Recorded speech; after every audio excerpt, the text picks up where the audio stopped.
What's going on, guys, and welcome back to another video. Welcome to your stimulus check update, stimulus package, and infrastructure update and daily news report for Friday, April 30th.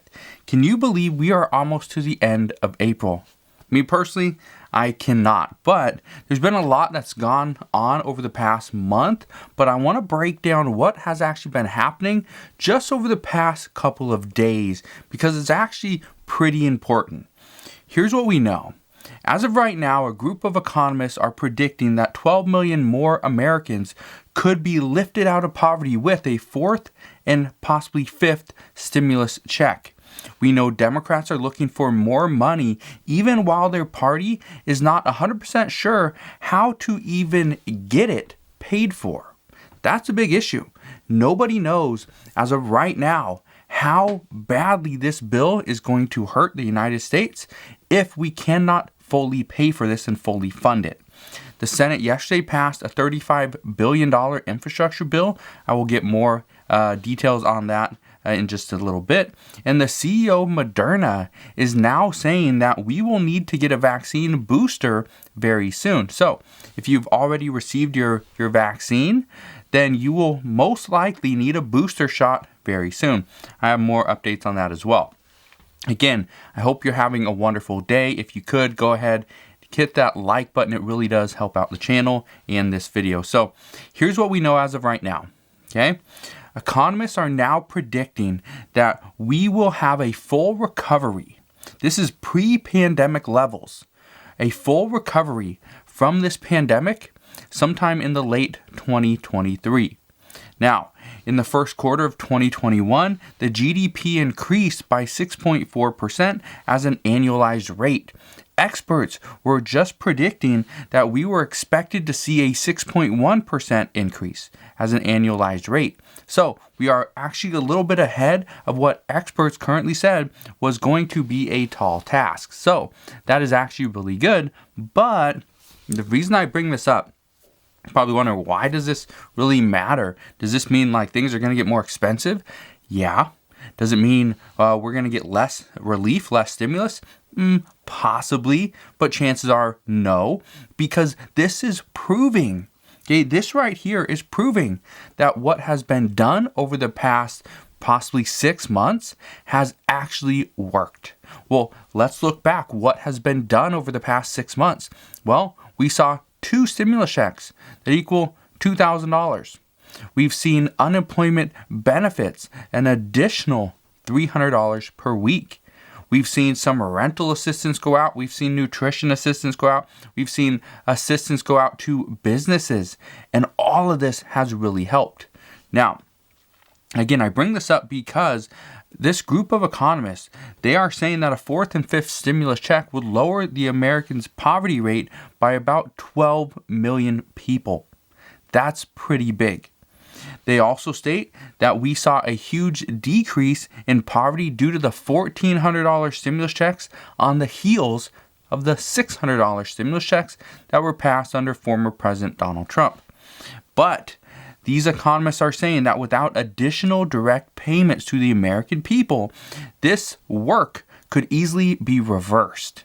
Now, what do you think would be the worst thing that Democrats could experience? Well, if they lose the House and the Senate in 2022. Well, this is exactly what many progressives and pretty much all Democrats are saying, is that right now, the issue is if they don't pass, X amount of additional dollars in stimulus and relief, the American people will remember, the American people will not vote for them in 2022. So here's what we need to really understand, because when President Biden spoke on Wednesday night, President Biden said, and he talked a lot about reducing poverty in America. He talked about making things fair, and he said we need to do more. Okay. And that's extremely important to understand, because all those things are going to play a role into what we see. First off, we need to reduce poverty in America. Well, how do Democrats plan to do that? The first thing they plan to do is reduce child poverty. If you reduce child poverty, then chances are the parents will be lifted out of poverty as well, right? It's just simple. Well, here's what we know. And this is why many experts are still expecting another round of stimulus. But again, it might have a different name to it, but the job, the title, whatever you want to call it, it's essentially the exact same thing. It's going to provide stimulus to the American people so that they can go and stimulate the economy. The economy will flourish. We'll get back to pre-pandemic levels. Everybody will have their jobs back, or hopefully everybody, and we can resume life like we used to. That's the goal. But Democrats, as of right now, say everything is going to be kind of dependent on where we can find common ground, not just between Democrats and Republicans. It's between Democrats and Democrats. Right now, Democrats are fighting amongst one another simply because some want a little bit more, some want, well, a little bit less, if you can believe that. And here's the other issue. Democrats are pushing for just about everything. They want to see everything in this bill. They want to put it all in front of, their party, in front of Republicans as well. And then they can decide, all right, we're going to take out this. We're going to pull out this. We're going to cut that in half. We're going to add these couple provisions. And they're going to make this kind of buffet of a bill. And then they'll see how many Democrats do support it. Here's what we know. Democrats want to see the Affordable Care Act subsidies continue. This is something that Nancy Pelosi said she's going to hardline on. They want to see an expansion of Medicare. This is something that Bernie Sanders has said that he really wants to see. He wants to see the age go from 65 down to possibly 50. But it looks like at this point, it's either going to be 55 or 60 is going to be the new qualifying age for Medicare. We also know that Joe Manchin actually opposes Medicare and an expansion of Medicare. So, and this also includes vision care, dental care, and hearing care as well. So Joe Manchin currently doesn't support this, which is going to be a big blow because what Joe Manchin doesn't want, Joe Manchin will probably get. So it's going to be interesting to see what happens there. We also know Democrats and some Republicans, by the way, this does have some bipartisan support. They do want to see the child tax credit extended into 2025. And this is obviously gonna help. But $3,000 per year for a child between 6 and 17, $3,600 for a child between 0 and 5. The money is obviously going to go to the parents, but this is going to help a lot of children. Some experts say that's going to bring out roughly 50% of children out of poverty. So that's a big number. And we know Democrats are pushing for basic infrastructure as well. That's obviously what this whole bill is supposed to be about. And they want to see an increase in wages. But the problem is, again, how do we pay for it? How does all this stuff get paid for?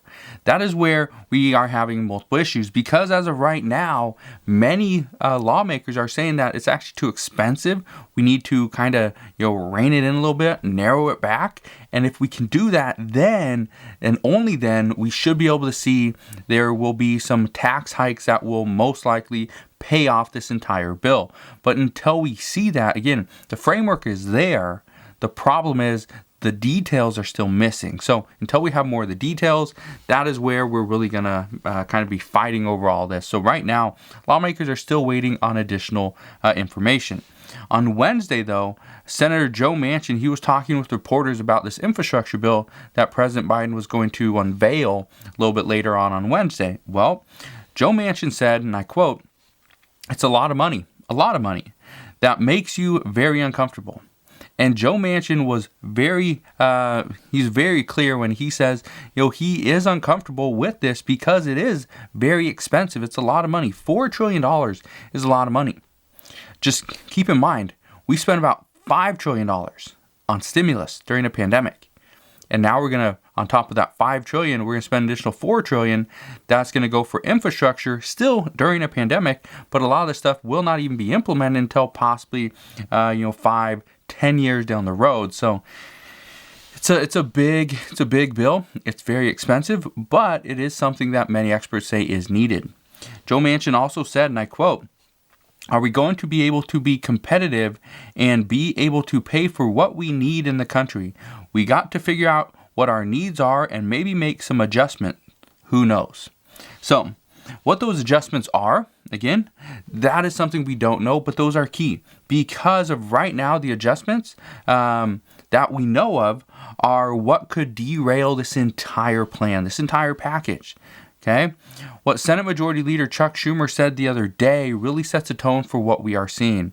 Senate Majority Leader Chuck Schumer said that he wants to move forward with another budget resolution sometime this year to hopefully bypass Republican voters and get a deal done with just 51 votes in the Senate. This would be all 50 Senate Democrats plus the vote of Vice President Kamala Harris. So, he says that he must keep his entire caucus unified or risk the Republican opposition in an evenly split 50-50 Senate.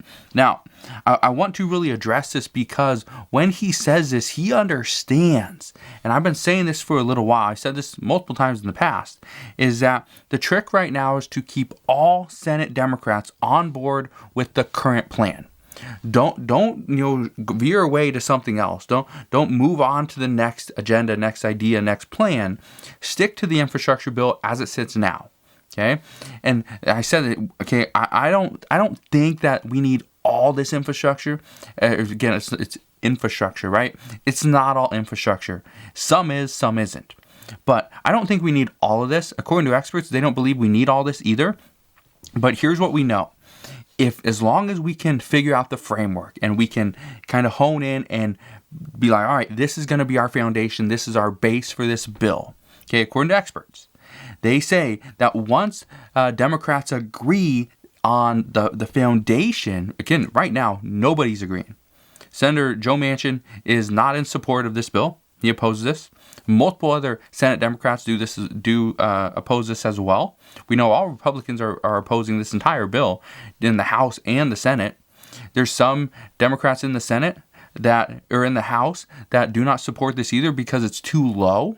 So right now they're going back and forth. But here's the problem, or here's what you need to understand, is that once they agree, once you got all Democrats agreeing that yes, okay, we're good to go, you got my vote.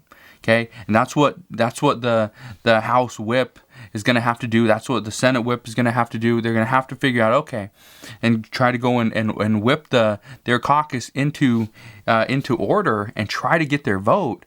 And that's something that President Biden tried to do on the last one. He was somewhat successful. It kind of backfired in a couple ways, but then he got the votes. Okay, great.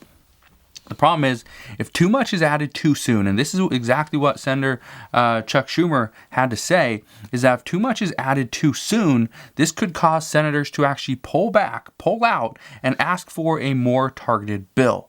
Because if you cannot agree on X, Y, and Z, then you might as well just pass legislation F, because that is the only thing everybody currently agrees on. That would be a more targeted bill. Again, that's not what President Biden wants, but that is what we are currently hearing. So, as we know more on this, I promise I will keep you updated. But as of right now, that is what we know. But speaking of the Senate, what happened yesterday was actually pretty important, pretty big. The Senate yesterday passed a bipartisan bill. Yes, bipartisan. It was passed 89-2. 89-2, which is actually pretty good. This will be a boost for funding for the water in certain states. This is going to be for drinking water and wastewater. And the bill is actually called the Drinking Water and Wastewater Infrastructure Act of 2021. This is going to put about $35 billion into this program. Now, I don't want to get clear into that because, it's important. But here's what's just as important as that bill itself. What we know, the big takeaway here is it's a bipartisan deal. It's bipartisan. That's the big takeaway. Senator Capito said, "This bill also represents the solid work that comes out of good faith negotiations. I'm hopeful that as we move forward with our work on other infrastructure priorities, that we remember this moment." Some experts say that this could be the event that gets the ball rolling. And if we see bipartisan support on the larger scale infrastructure bill, then it will pass much sooner and should have better all-around feeling from the American people. So, as I know more there, I promise I will fill you in on that as well. But here's another thing that we are hearing. The CEO of Moderna is saying that this fall, not in 2022. We're still in 2021. She is actually saying that this fall we will have to get a vaccine booster in order to keep up with the different variants. This was sooner than what was originally expected, but health experts are saying that the booster will most likely be needed because it will help fight off the variants that keep popping up around the United States. But as always, as I know more on this, I promise I will fill you in on all those details as well. Just want to thank you guys for watching. Have a wonderful Friday. If you can, go ahead, hit that like button, subscribe so I can keep you updated on everything that's going on, and I'll see you guys on the next one.